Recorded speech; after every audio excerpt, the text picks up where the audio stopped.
Recommandations relatives aux réformes administratives et institutionnelles. Lecture du rapport final portant le bilan des recommandations de la contribution de la société civile à la réduction post-électorale 2020 en Côte d'Ivoire CDVR. Nous sommes au séminaire national sur la réconciliation. Ces participants, essentiellement des acteurs de la société civile, travaillent sur le rapport final du projet de la CDVR visant à contribuer à l'apaisement de l'atmosphère post-électorale en Côte d'Ivoire. Pour une paix durable, on a besoin de mettre en œuvre ces recommandations qui ont été faites au niveau de la CDVR.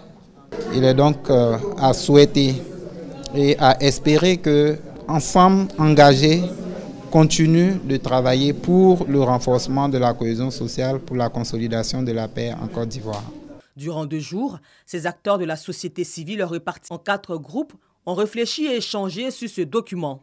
Ce séminaire est une initiative du réseau ouest-africain pour l'édification de la paix en Côte d'Ivoire, WINEP, en partenariat avec Open Society Initiative for West Africa, dont l'objectif est de contribuer aux efforts de paix en Côte d'Ivoire. Les recommandations de la CDVR, les 8 recommandations de la CDVR ont été mises en œuvre à près de 90%. Il y a certaines qui ont démarré, la mise en œuvre a démarré, elle n'est pas terminée, parce que vous savez que la question de la réconciliation ou de la construction de la paix est un processus. Ce qu'ils sont en train de faire, ça fait partie des activités de son ministère.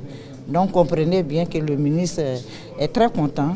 Au lendemain donc de la crise post-électorale de 2010, la contribution de la société civile à la réduction post-électorale 2020 en Côte d'Ivoire a été mise en place pour éradiquer la violence et les violations des droits humains. Les femmes leaders doivent-elles être dépourvues de toute féminité? C'est la question abordée dans ce panel. Elle s'adresse à plus de 50 jeunes filles, leaders et futurs leaders. Ces femmes comprennent désormais l'importance du leadership féminin pour diriger. Je pars d'ici avec un message comme quoi la femme, c'est le pilier de la société. La femme, c'est le socle de la société et elle est amenée à se battre, à gravir les échelons, quelle que soit sa situation sociale. Elle est amenée à s'exprimer et à avoir une grande confiance en soi, quel que soit son domaine d'activité. Cette cérémonie est une initiative de l'Association des Sœurs de Cœur pour un regard tendre aux veuves et orphelins ASCO Retevo en faveur de la Journée internationale des droits de la femme. Pour les panélistes, on n'est pas leader, on le devient. La femme peut alterner tâches ménagères, éducation d'enfants, gérance de maison et professionnalisme tout en étant au sommet. Il faut qu'on arrête de rêver, on ne dort pas, on ne se réveille pas leader. Devenir leader, ça se prépare.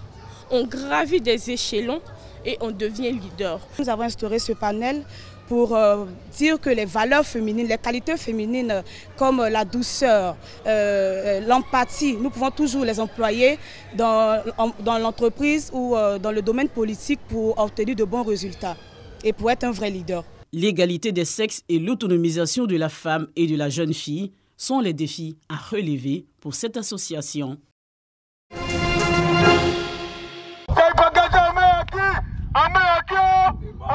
Fini le parcours de longue distance pour avoir droit aux premiers soins de santé dans le village de Gros-Gros situé dans le département de Thiébissou. Les habitants de ce village vivent un événement heureux ce dimanche 20 mars, celui de l'inauguration du nouveau centre de santé. Un joyau qui ne laisse pas les filles et fils de Gros-Gros indifférents.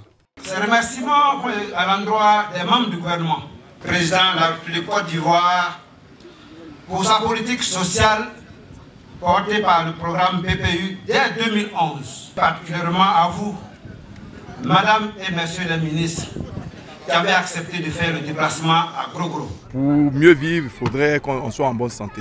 Nous, population de Gros-Gros, nous sommes plus qu'émus. Alors, nous sommes très contents et nous disons merci encore à notre père en chef. Quand je dis le père en chef, c'est qui? Le président de la République, son Excellence Alassane Ouattara, qui a rendu cela possible et nous espérons que, en plus de ce centre de santé, on puisse avoir notre château d'eau qui alimentera aussi les autres villages. Merci à lui et longue vie.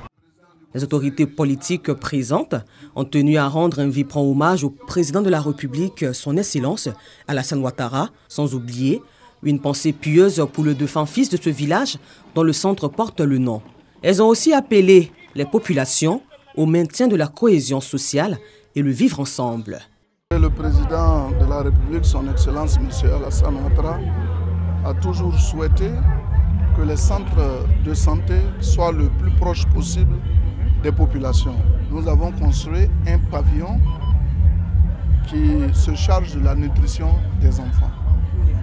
Aujourd'hui, nous sommes venus, les populations sont bien heureuses d'accueillir ce grand projet. Et nous avons profité de notre présence ici pour sensibiliser les parents à accepter le développement. Ils sont heureux aujourd'hui que ce centre de santé soit fini. Ils sont heureux de la présence du ministre d'État et du ministre de la Réconciliation. Mais avant cela, il faut aussi accepter d'abord ceux qui vivent avec vous en permanence et qui sont proches de vous et vous permettre de vivre décemment comme le souhaite le président de la République. C'est dans une atmosphère de convivialité que cette cérémonie s'est achevée. Gros, village de la région du Bélier et du district autonome des Lacs, espère, par la clémence des autorités, obtenir une ambulance et un château d'eau. Réduire au maximum le taux de mortalité de la femme en couche, c'est l'objectif premier que s'est assigné la SOGOSI qui, durant l'installation de ces sections à l'intérieur du pays, profite de l'occasion pour instruire les sages-femmes et autres agents du domaine de la santé et de la reproduction lors d'un accouchement à risque. Tout comme dans les 11 premières sections qui ont été officiellement installées, celle du district des Montagnes a bénéficié de cette formation. Nous avons identifié un problème de santé publique majeur. C'est le taux de mortalité maternelle et néonatale qui est trop élevé pour un pays de la stature de la Côte d'Ivoire. 614 pour 100 000 naissances vivantes, ce qui classe la Côte d'Ivoire parmi les 15 pays au monde ayant un taux de mortalité maternelle au-dessus de 500 pour 100 000 naissances vivantes. Ce n'est pas digne de notre pays. La formation dispensée par la SOGOSI pour lutter contre la mortalité néonatale, selon les participants, est une bonne opportunité et n'en demandait pas mieux. Cette formation est la bienvenue et également l'installation de la SOGOSI dans la région parce qu'elle va nous aider à booster nos connaissances et pouvoir aussi réduire les décès maternels et infantiles. Nous avons retenu vraiment beaucoup de choses, à savoir la prise en charge des HPP, comme on a l'habitude de le dire, les hémorragies post-partum et du HTA. C'est la bienvenue aussi parce que nous ne sommes pas à Abidjan, nous sommes jusqu'à l'intérieur. Et ce comité-là va nous permettre de prendre en charge nos femmes pour ne pas que le pire arrive. Le point focal de la SOGOSI pour le compte du district des Montagnes dévoile ses ambitions. Il nous appartient, nous qui sommes sur le terrain ici, d'aider à la réduction de cette mortalité maternelle. Donc par nos pratiques, par la pratique sur le terrain et par la formation, parce qu'une sage-femme, un médecin bien formé ne peut que bien pratiquer son art. Aucune femme ne doit perdre la vie en donnant la vie. C'est la volonté affichée par la SOGOSI qui veut se donner les moyens pour relever ce défi.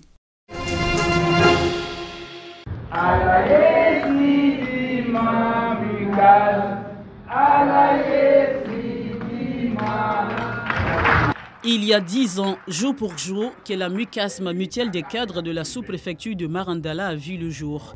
Cette date anniversaire coïncide avec l'Assemblée générale ordinaire pour l'exercice 2020-2021 et l'heure est au bilan.